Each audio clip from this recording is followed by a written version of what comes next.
और बुलेटिन की शुरुआत इस वक्त की सबसे बड़ी अपडेट के साथ करेंगे। भारत के भारी दबाव के बाद आखिरकार कनाडा सरकार एक्शन पर मजबूर हो गई है।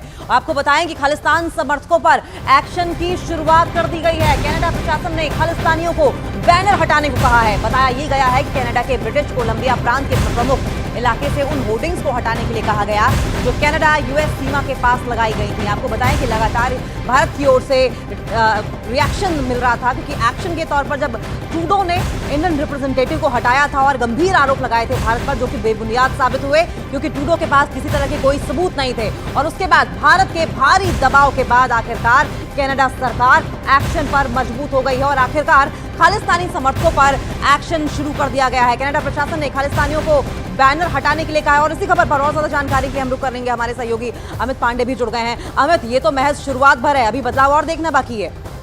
बिल्कुल, जो भारत सरकार ने पिछले 4-5 दिनों से दबाव बनाया था, उसके चलते हम कनाडा सरकार के उन ब्रिटिश कोलंबिया प्रांत पर जो स्थानीय प्रशासन है उसने जो विवादास्पद शब्दों से जुड़ी पोस्टर जो होर्डिंग है, इसके अलावा जो लाउड स्पीकर में जो विवादित बोल बोले जाते हैं, फिलहाल उनको नहीं लगाने को और उन पर रोक लगाने का आदेश जारी किया। अक्सर ये होता था पिछले 5-6 महीनों से, खालिस्तानी अलगाववादी आतंकियों के समर्थक रैली निकालते थे, समर्थन निकालते थे, भारत विरोधी बातें कहते थे और जमकर चाहे पोस्टर थे चाहे होर्डिंग थे, इनको सोशल मीडिया पे वायरल किया जाता था। तो अब वहां के स्थानीय प्रशासन ने आदेश दिया है इन विवादास्पद चीजों को हटाएं और इससे साफ तौर पर ये जोड़ा जा सकता है कि ये चीजें भारत के हितों को नुकसान पहुंचा रही थी और अब भारत के हितों पर जो आवाज उठाई है भारत ने, तो कनाडा के प्रशासन के कान पर अब कुछ न कुछ जूझ जरूर रेंगी है।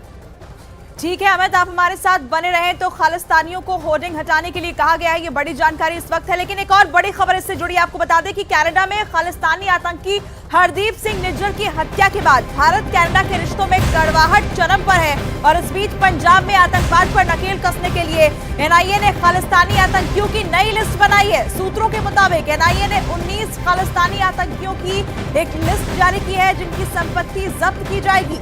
UK, America, Canada, Dubai, Pakistan समेत दूसरे देशों में रह रहे भगोड़े खालिस्तानियों की संपत्ति भारत में जब्त होगी। इन आतंकियों पर आरोप है कि वो विदेश में बैठक कर भारत के खिलाफ एंटी इंडिया प्रोपेगेंडा चला रहे हैं। हमारे सहयोगी अमित लगातार हमारे साथ बने हैं। अमित, आतंकियों पर एक्शन लिस्ट तैयार है, आगे क्या होने वाला है? देखिए, ये खालिस्तानी अलगाववादी आतंकी हैं जो विदेश में बैठे हैं और भारतीय हितों को नुकसान पहुंचा रहे हैं और इनकी संपत्तियां भारत में हैं। इससे पहले कल गुरपतवंत सिंह पन्नू की संपत्ति है उसको जब्त की गई थी, मतलब अपना मालिकाना हक उसने अपनी भारत में इस संपत्ति पर खो दिया है। ठीक इसी तरीके से जो 19 खालिस्तानी अलगाववादी आतंकी हैं जिनकी सूची बनाई है, जो यूके, यूएसए, कनाडा समेत अन्य देशों में जो सक्रिय हैं, उनकी भारत में संपत्तियां इसी तरीके से जब्त होंगी।